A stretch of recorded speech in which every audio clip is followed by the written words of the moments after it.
Remove the 2 battery guards from the wall sconce. Using the mounting bracket, mark your 2 pilot holes. Drill your holes and insert the anchors.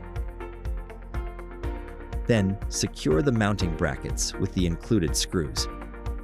Align the sconce to the mounting bracket and slide down to lock it into place. Install the remote's back plate to the wall using the included screws, then mount the remote to the magnetic plate.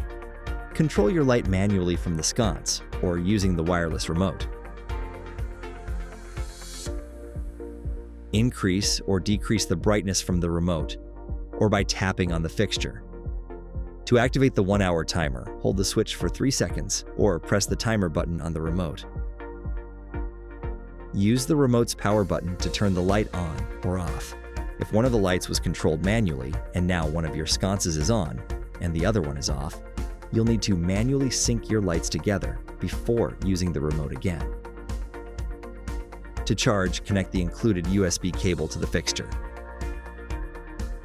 Globe, the creative energy company.